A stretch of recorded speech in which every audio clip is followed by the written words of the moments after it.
Marie! Marie! What? Babe, can you go get me some more Cubanisto? I don't have any more Cubanisto, please. Pardon? Mais ça va pas ou quoi? Mais va le chercher ton cubanisto! Et lui, non? Il est fou, mais je crois pas. Merde.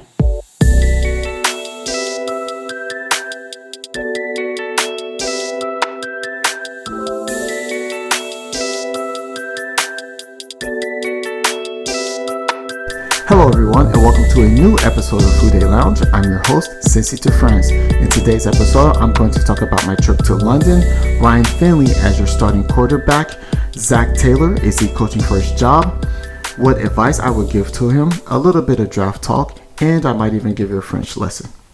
Quickly, I wanted to talk about my trip to London. I had a great time. Me and my son went to London. It was actually a birthday gift from my wife who forced me to go to London. I told her we couldn't afford it. She said, I don't care. This is your birthday gift. Happy birthday. And she had already bought the ticket, so there was no turning back now. So I was like, oh, cool. Awesome. So thank you. Je t'aime plus. And we had a great time. Me and my son had a great time for the first couple of days. We just walked around London looking for people with Bengals gear on and just yelling at them, WhoDey. And my son really got a kick out of that. After that, it was his first time in London. It was his first NFL game. He had never been to a game before. So that was awesome. He seemed to have a really good time. As the Bengals were losing and we're sitting there in the stadium, he just kept saying, I'm sorry, Daddy, it's okay, but I'm really having fun. And I was like, you know what? I'm having fun too. If you're having fun, I'm having fun. And of course, we didn't expect the Bengals to win, and they didn't win. But just being in London, being there with my son was great.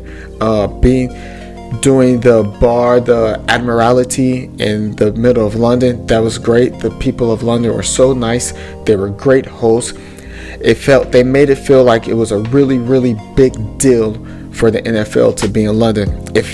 You see posters all over London, you see advertisements, big billboards everywhere throughout the city. So it was a great time.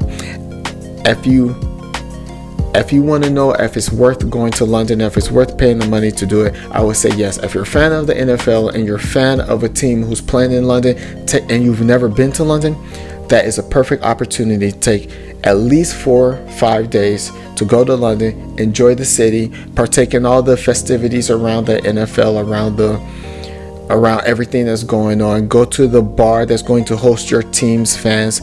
It'll be a great time. October is the perfect time to be there. It's not too hot. It's not too cold. It's wonderful. The most of the tourists have gone home. They're not there, so it's only just you and the Londoners and all the NFL fans. So yes, we had a good time. I would advise anybody, if you have the opportunity to follow your team to London, to go. It's a great time. You'll enjoy it. London's a beautiful city. The people are beautiful. It's a great time. Now, as you know, Ryan Finley is now the starting quarterback of the Cincinnati Bengals. And for that, I am happy. For no other reason than we get to see what we have in this rookie quarterback. With Ryan Finley, we get to see what he can do. I'm expecting his pocket presence to be better than that of Andy Dalton, because that's what he's known for. If you watched him during the preseason, he was calm, cool, and collective in the pocket, and he's playing behind basically the same offensive line that is playing right now. So I'm really looking forward to it. I hope he plays well. I expect him to play well. Do I expect the Bengals to win tomorrow against the Baltimore Ravens? No, I do not expect him to win, but I'm hoping that we see some points put up on the board. I'm hoping that we see some competent play from the quarterback position.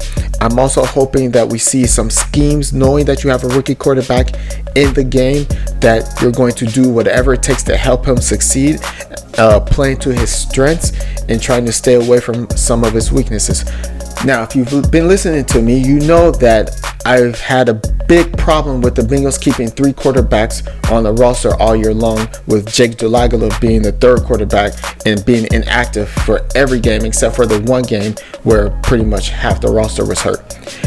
And now it kind of makes sense. Now looking at it now that Andy Dalton has been benched, I see why you might have wanted to keep 3 quarterbacks on the roster. Maybe they thought, hey, Andy Dalton isn't our guy. Maybe Zac Taylor was just serving us platitudes about how Andy Dalton's going to look good in this offense, how he's a perfect quarterback for this offense. Maybe it was just platitudes. Maybe it was just, hey, I have Ryan Finley, and then I have another insurance policy. Now, that other insurance policy might come in handy now, because let's say Ryan Finley gets hurt, or let's say he just plays awfully. Are you going to go back to Andy Dalton?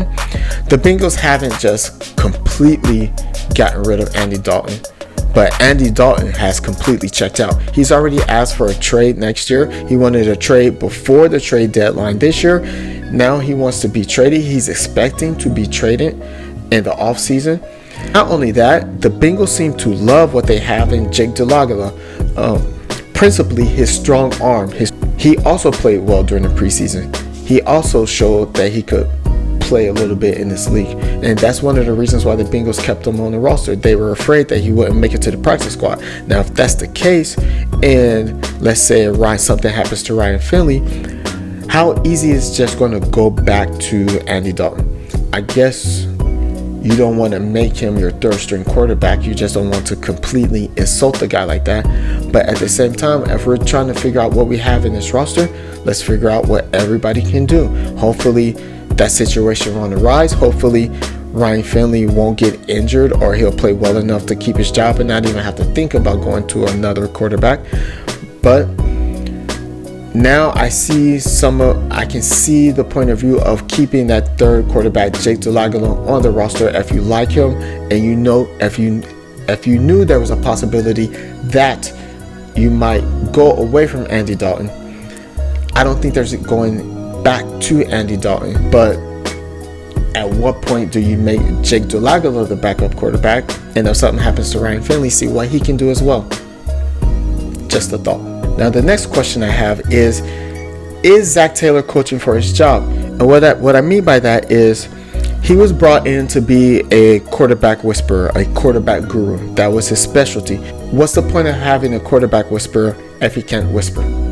The Brown family has a way of doing things. They have a way of operating.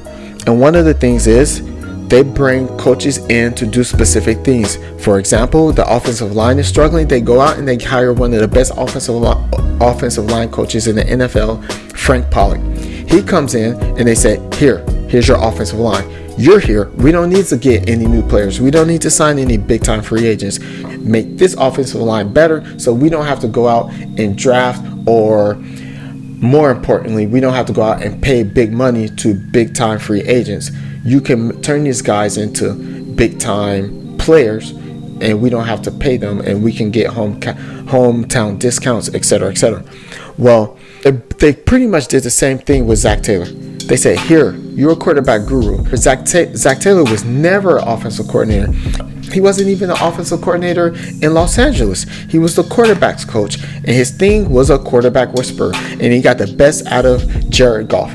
Now, he was brought in here to get the best out of Andy Dalton. He was here to improve Andy Dalton, to make Andy Dalton better, and Andy Dalton has gotten worse. Hopefully, Ryan Finley can come in and Zac Taylor can be a quarterback whisperer for Ryan Finley. I hope that's the case, but because if that's not the case, then I don't think the Brown family is going to have confidence in him. I don't think we as Bengals fans should have confidence in him when it comes to, hey, we drafted Tua Tagovailoa, or we drafted Joe Burrow, or we drafted any other of these first round quarterbacks in this next draft. He couldn't get it done with Andy Dalton, who's regressed. He couldn't get it done. He wouldn't have been able to get it done with Ryan Finley. Then why should we trust him with the next quarterback? I mean, after all, you're the quarterback guru, and if all of a sudden we're just starting to go through all these quarterbacks, then maybe you're not the quarterback guru that we thought. With that said, I would like to offer Zac Taylor a little bit of advice. I think Zac Taylor should leave the offensive coordinating responsibilities to Brian Callahan. Hand the play calling over to Brian Callahan. Become that quarterback guru. Now, all of this leads me into the final thing I want to talk about, which is the NFL draft. Since 2015, I've been saying the same thing. Draft offensive linemen. Now, I know there are people on here who are going to kill me, and they're going to say, what do you mean draft another offensive lineman? If you can have Andrew Thomas at one tackle and Jonah Williams at another tackle. Now, there are these are high quality tackles. This isn't Cedric Ogbuehi and Fisher that we drafted in 2000, whatever that was. I'm trying to forget about it. Andrew Thomas is going to be a top 3 pick. A top 3 pick. And finally, just a quick French lesson, because I went to London and it was good getting out of France for a little while. And then it reminded me, when I'm here, I wanted to talk to you about things about life and maybe even give you a couple of French lessons. And then I realized I hadn't given you any French lessons yet. So when you're out somewhere and you need some help, or you want to ask somebody a question, there is a phrase that French people, they love. They will help you out no matter what, and they'll probably end up speaking English to you as well. And that phrase is, excusez-moi de vous déranger. Excusez-moi de vous déranger. And what that means is, I'm sorry for bothering you. It translates into, I'm sorry for bothering you. But if you say this phrase, excusez-moi de vous déranger, they will immediately hear your American accent. They will immediately appreciate the fact that you try to speak to them in French.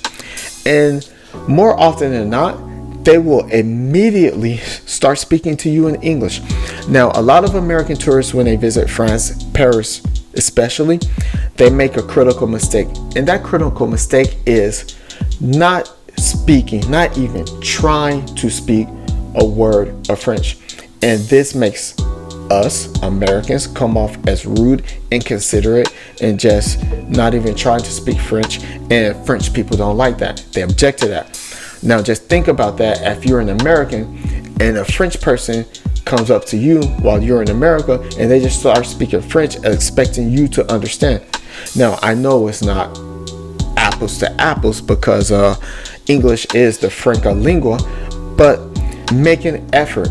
If you make an effort to speak French in France and you start with that simple phrase, excusez-moi de vous déranger, that will endear you to whomever you're speaking with. You just won't be another just ugly American tourist.